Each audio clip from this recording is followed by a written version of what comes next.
Alors, c'est parti pour la dernière demi-heure de ce numéro de Matin d'Éden.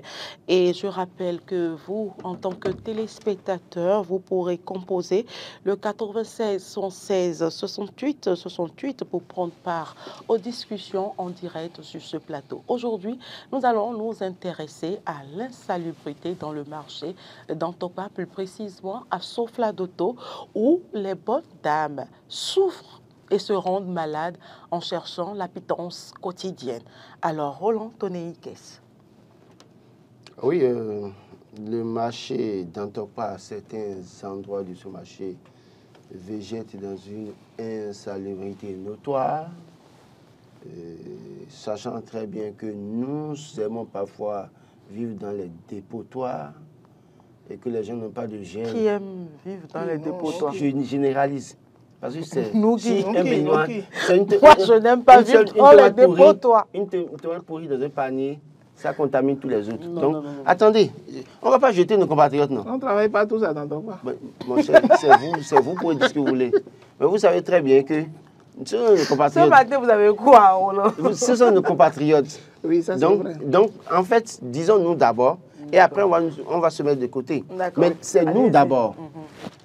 D'accord? Donc, combien de fois nous jetons nous-mêmes là, quand on va à Antopa, on achète des haïeux là, bananes séchées là, ou bien, et on finit de manger, on jette le sachet. Vous ne l'avez pas fait une fois, ma chère Carole? Non, moi je ne fais plus ça. Attendez, non, je n'ai pas dit. J'ai dit, je ne fais plus, c'est pas, je ne fais plus ça. Hein. Madame Carole, vous l'avez fait au moins une fois? On l'aura fait une fois forcément. Mon cher, combien de fois vous avez acheté pain avec avocat chez la dame à l'entrée après 4 thérapies là? Vous avez jeté très rare que je mange dans ton Antopa. Ce n'est plus le cas. C'est-à-dire, le débat n'est pas là. Non, mais le débat est là parce que nous-mêmes qui faisions ça hier. Mais on ne peut pas encourager ça. Mais nous avions. On ne peut plus encourager ça. Les choses doivent changer. Attendez. C'est pour que ça change qu'on en parle. Laissez-moi finir, non? Vous m'avez posé une question, laissez-moi finir. Allez-y. Ceux que vous voyez aujourd'hui qui sont en train de salir les endroits là, c'est parce qu'ils ont vu hier des gens faire ça. Et vous et moi, nous sommes aussi comptables. Attendez, mais est-ce que vous pouvez pas... Bon, allez-y, continuez, mais je ne suis pas d'accord avec cet argument. Aujourd'hui que nous avons des gens qui ont hérité de... Eux, ils étaient où? Ils étaient au marché quand nous, on était au marché. Encore aujourd'hui, la SGDS a mis des poubelles dans les marchés. Vous allez laisser finir. Donc, maintenant, aujourd'hui, comme nous ne faisons pas ça, c'est vrai qu'on peut leur donner des leçons maintenant. Et cela suppose que oui, on doit les interpeller. Parce que nous, on ne fait plus ça. Donc, je les interpelle pour ce matin pour dire, dame de Antopa qui jetaient les sachets dans les caniveaux à ciel ouvert, les déchets là. Nous, on ne fait plus ça, on n'est plus dedans. Donc, vous ne devez plus continuer à faire ça. C'est pourquoi je vais vous parler ce matin. Ce n'est pas bon de vivre dans la saleté. Les gens font les besoins dans les sachets, jettent. Dans les sachets, jettent dans les caniveaux. Les tomates pourries, tout ça là. Encore que là aussi, même, vous avez des déchets dont on parle là. On écrase chou pourri, et comme vous appelez, carottes pourries, et après on vous fait du adoré. C'est vous qui mangez ça, non? Bon, bref, c'est un ensemble de tout dans ce marché-là qu'il faut déployer aujourd'hui. Bon, on parlera sérieux quand même maintenant. Marc Goudjanou. Oui, je pense que le problème que vous soulevez aujourd'hui est un problème qui date de très longtemps. Et malgré, donc vous reconnaissez que vous étiez aussi coupable. Non, je ne veux même pas... non, ça date réellement de très longtemps. Et malgré la bonne volonté... Surtout au niveau des caniveaux à ciel ouvert, au niveau du collège d'Antopa, vraiment, il y a l'insalubrité. C'est que je ne sais pas s'il y a d'autres mots pour traduire. Voilà, merci Boris qui nous aide à voir des images de cette malpropreté dans lesquelles végètent les femmes de Antopa. Quand vous y allez, vraiment, j'ai de la peine pour ces femmes qui sont autour de ces marchés. Moi, je n'ai pas de la peine pour elles. Les gens sont là en train de manger sandwich au pain, du riz avec tassi et œufs là. Vous pensez, moi, je vais avoir de la peine pour ces personnes-là. C'est moi qui... Marc, allez-y, continuez. Oui, comme je le disais, regardez. C'est un phénomène qui date de très longtemps. Mais est-ce que c'est encore comme ça? Toujours. Vous avez été c'est des images très récentes. Toujours. Très récentes. Toujours la même réalité. J'étais au marché d'Antopa il y a 2 semaines. C'est la même chose exactement, pour ne pas dire pire. Je pense que je ne sais même pas quel dispositif il faut mettre en place pour pouvoir quand même régler ce problème qui date Parce de que la longtemps. SGT, Tout le monde n'a pas pu... la solution... la société n'a même pas pu résoudre le problème. Parce que déjà, les poubelles installées sont vraiment insuffisantes. Donc ça déborde. En une journée, les poubelles sont pleines. Au dire des bonnes dames, les poubelles sont pleines systématiquement. Et malgré les nombreux tours de la structure pour ramasser les ordures, il y a toujours la malpropreté qui règne. Parce que les déchets produits dans le marché sont très énormes. Et je me dis, comment il faille résoudre ce problème. Que ce soit... La solution est trouvée, non? Ils vont tout ça à Casato, non? C'est fini, non? Ou vous êtes soucieux pour eux? Et même, Marc, vous allez même constater que les plus grands déchets, vous allez constater que souvent c'est la nuit, les soirs là, qu'ils déversent une grande quantité. Donc ça veut dire que même après que la SGDS ait mis les poubelles et qu'on continue à faire le ramassage tout au long de la journée, les bonnes dames qui finissent leurs activités, tous les débris, tout ce qu'elles ont vendu, tout ce qu'elles ont laissé là, c'est en ce moment-là maintenant qu'elles entassent tout et jettent dans les caniveaux. Les toilettes qu'elles ont eu à faire pendant la journée, conservées parfois, oh Seigneur, c'est les soirs là qu'elles arrivent maintenant à jeter tout ça. Et elles s'y plaisent dedans. C'est ça ce qui fait même mal, quoi. Elles s'y plaisent dedans. C'est vrai, on veut chercher de l'argent. C'est un lieu de business. Ils sont allés faire leur commerce. Mais décider de vivre et d'encourager cet état de choses dans cet environnement, je pense que c'est très malsain. C'est très malsain, ce n'est pas humain. Et je pense que si le gouvernement a essayé de part et d'autre de trouver des solutions à travers la SOGEMA, à travers la SGDS... n'existe plus. Oui, c'est pour dire que la solution est recherchée depuis fort longtemps. Exactement. Donc, s'ils n'ont pas pu, avec le temps, trouver de solutions à ce phénomène-là, et qu'il faille aujourd'hui trouver une solution de délocalisation pour pouvoir régler également ce mal, je pense qu'il faut le faire. Hier, par exemple, dans nos marchés qui ont été reconstruits aujourd'hui, quand vous allez dans ces marchés, par exemple, il y a l'insalubrité qui règne également dans ces marchés-là. Mais à l'heure actuelle, avec la construction qui a été faite de ces marchés, ça leur serait difficile, d'accord, d'être insalubre dans ces marchés-là. Parce que les marchés répondent à un certain nombre de normes. Le président a mis des carreaux là-bas. Si tu salis, on va te chasser. Exactement, qu'il faut respecter. Et il y a les poubelles qui sont là. Donc, je pense que s'il faut reconstruire dans Tokpa, il faut le faire. S'il faut les dégager. C'est pas reconstruire. On dit on va quitter. On a déjà mis carreaux. Vous savez, je me demande ce caniveau qui joue un rôle très important. Est-ce qu'il est obligé d'être à ciel ouvert? Oui. Est-ce qu'il est obligé d'être à ciel ouvert à cet endroit-là? Ça doit être à ciel ouvert. Moi, je me pose la question parce que c'est ça qui crée ça. Est-ce qu'il est obligé d'être à ciel ouvert? Sinon, pourquoi ne pas fermer ce caniveau? C'est pas une obligation pour que ça soit forcément à ciel ouvert. Parce que l'eau ne vient pas par-dessus pour rentrer dans le caniveau. Quand vous regardez, non, attention. Quand vous regardez les caniveaux à ciel ouvert, ça quitte quelque part et ça va vers le lac. D'accord? Oui. Parfois, quand il y a du fort pluie, parfois quand l'eau draine peut-être un certain nombre de choses, on peut intercepter parce qu'on voit le cours de l'eau. Ça permet de savoir.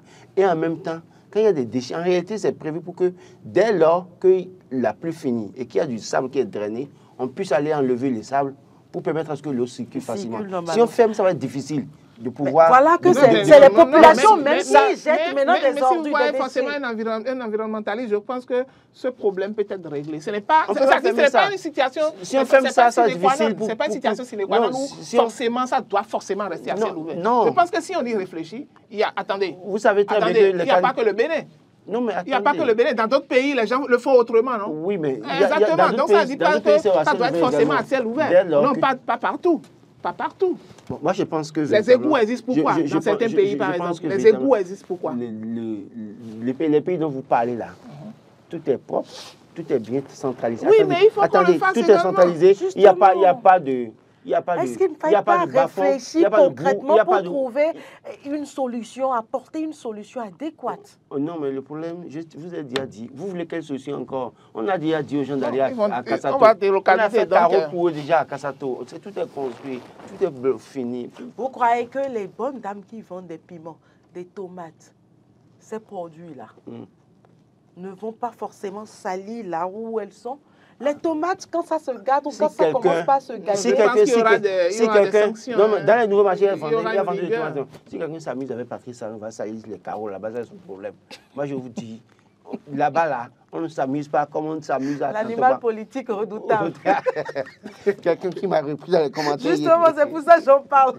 Non, maintenant pour vous dire, non, vous n'allez pas vous amuser avec on a pris nos impôts pour faire carreau pour vous. Vous allez salir carreau, uriner sur les carreaux. On va vous chasser de pas marcher. Moi, je suis prêt pour ça. Vous allez vous reconvertir en agent de sécurité des marchés. Je serai superviseur général des marchés désormais. Je vais vous chasser. Non, vraiment, il le faut. Non, plus sérieusement. J'estime véritablement que l'insalubrité règne à mettre. Aujourd'hui, même dans nos petits marchés, vous allez à Gros, là, c'est invivable parfois. Quand vous allez à Kassato, quand il pleut, je dirais ce qu'on peut appeler le trafic local au niveau du marché, là où il y a le fétiche, jusqu'au niveau de l'entrée de l'Ambacadère, c'est difficile de circuler. C'est sale. Vous allez à l'Ambacadère de Calavi aussi, c'est pareil. Non, pardon, il ne faut pas parler de là. Parce que quand j'en parle chaque fois, je ne mange pas pendant 24 heures. C'est pareil. Ambacadère de Calavi. Calavi, est-ce que ce dont vous parlez là, c'est des villes vitrines, c'est des parties où vraiment, quand on vient en réalité au Bénin, on doit pouvoir visiter. Mais que ce soit dans un état pareil, je me dis, que fait la mairie? Je vous ai déjà dit qu'on ne doit même pas être en train de parler de ce sujet, parce que la décision est prise. On va les envoyer tous à Kassato, on va voir s'ils vont saluer les carreaux là-bas. Non, Carole parle surtout des petits marchés. Les marchés là, oui. Cotonou, c'est l'État. Où c'est une vitrine, par exemple, pour les touristes qui viennent. Non, mais, par exemple, voyez l'État. Cette affaire, j'en ai parlé tout le temps ici. Est-ce que les gens nous écoutent même? Et ils prennent des tasses là, à l'entrée. Allez là où les femmes vendent les poissons frais.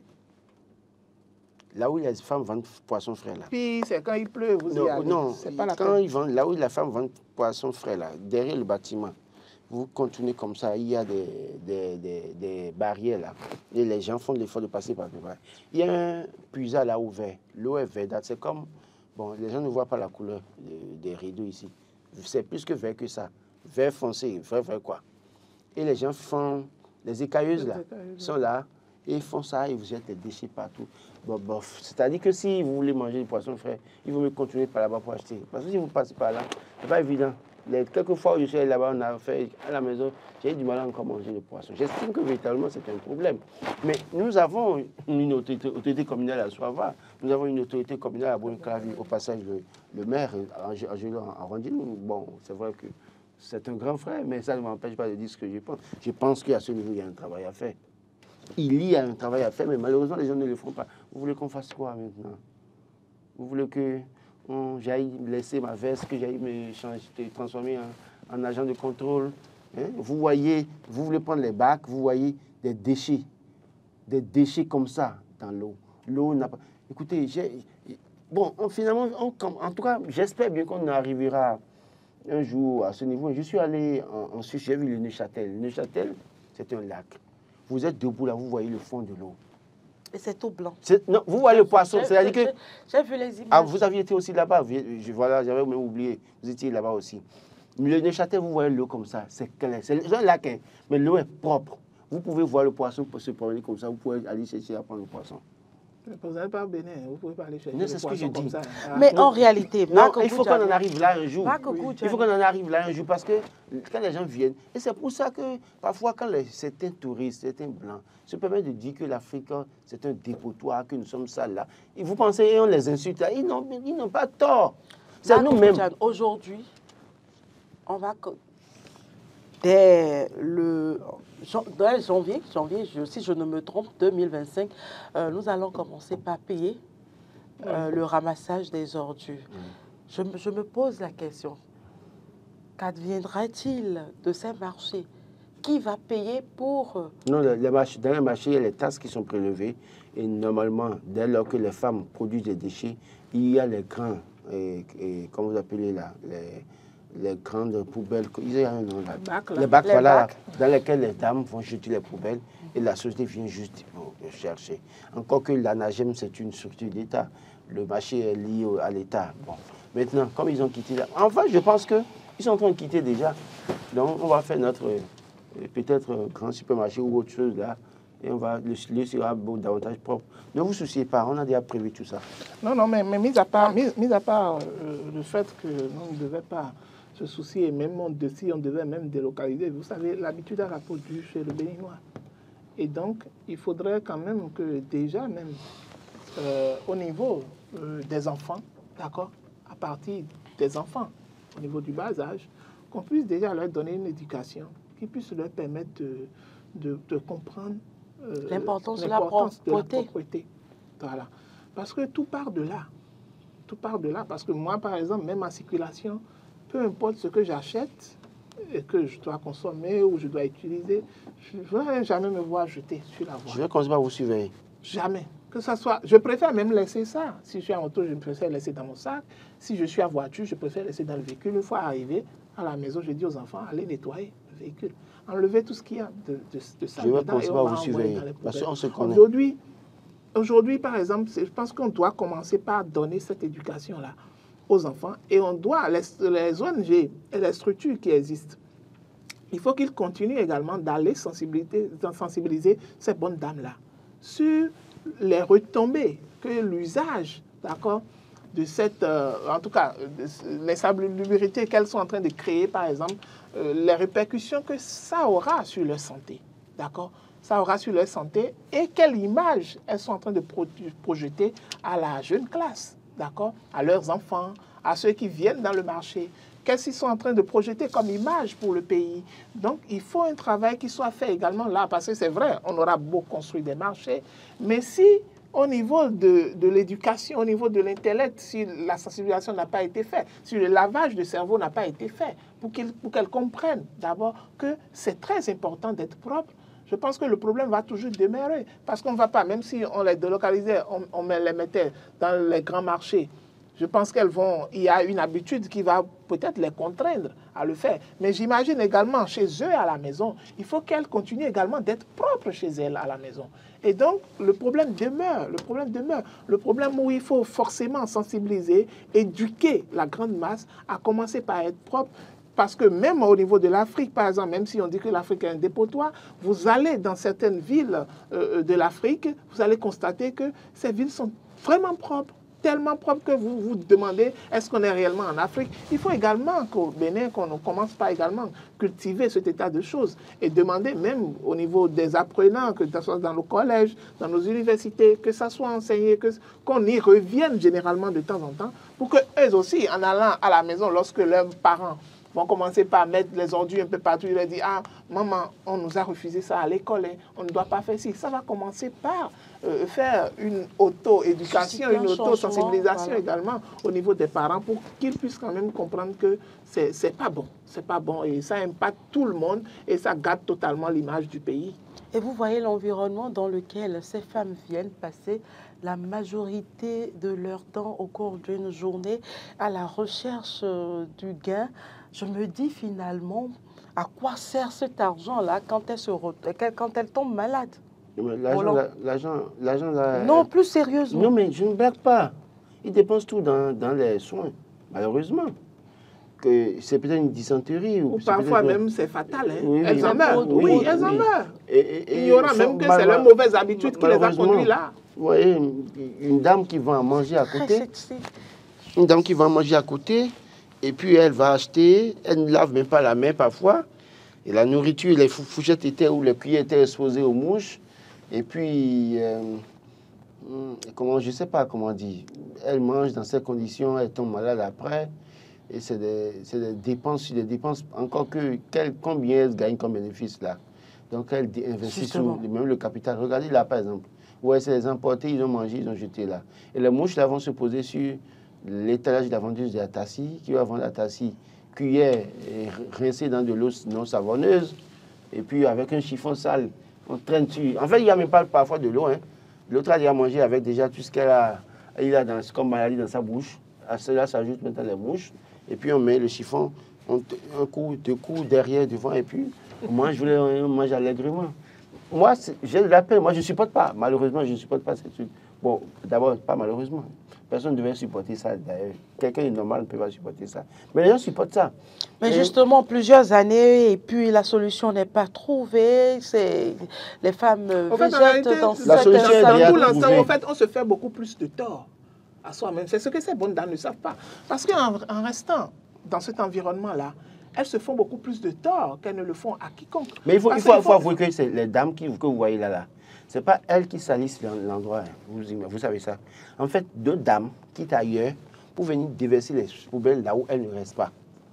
Et les autres viennent constater que c'est des déchets déversés là, mais n'ont pas d'autre choix, d'autres lieux, dans un endroit où aller pour vendre. Malheureusement, c'est ce qui se passe dans ces... Elles sont toutes dans le marché. Oui, mais c'est-à-dire, vous voyez... Et elles aussi, elles doivent forcément... Carole est là, c'est son site, elle est au bord du caniveau à ciel ouvert, elle vend là. Mais elle-même produit les déchets, elle s'arrange pour aller les jeter dans les bacs. Mais il se fait que une certaine adjoie, quelque part, vend. Et le soir, notamment, ce qu'elle a fait comme déchets, tout ça dans sa chier là. Les poubelles sont déjà remplies, donc elle jette dans le caniveau. Et puis, parfois, c'est Carole aussi qui se lève aussi pour aller jeter à la place du... Voilà, une chose est sûre, ce sont les bonnes dames du marché. Donc, c'est pour ça qu'elles font ça. Parce qu'à un moment donné, il n'y avait pas de bac dans les marchés également et elle reste insuffisante jusqu'à nos jours. Voilà. Elle reste insuffisante, quand il faut vous le dites dire. que la société fait plusieurs tours, non, mais ils font combien de tours? Il y a combien de bacs là? Ce grand marché a besoin de plusieurs. Mais déjà, pour finir, parce qu'on est déjà presque à la fin, la solution est trouvée. Tout le monde a Kassato. On verra la suite. Bonne journée. Marc, votre mot de fin, très rapidement. Non, mon mot de fin, c'est que chaque acteur prenne conscience de tout ce qui est fait là. Parce que l'insalubrité, ça salit l'image du pays, ça vous rend malade et ça n'arrange personne. Donc il faut que les habitudes changent et ça commence déjà par la maison. Merci à vous, Marc Goudjanourou. Merci, Roland Tonéikès. Même si ce matin, vous êtes venu pour égayer la journée des téléspectateurs à travers de petites blagues. Ça veut dire que la nuit a été bonne. Si vous le dites. Il faut remercier mon épouse en direct. C'est comme la femme qui se lève le matin en balayant. Oui, il faut remercier mon épouse, donc la nuit a été bonne. Merci à toutes et à tous de nous avoir suivis.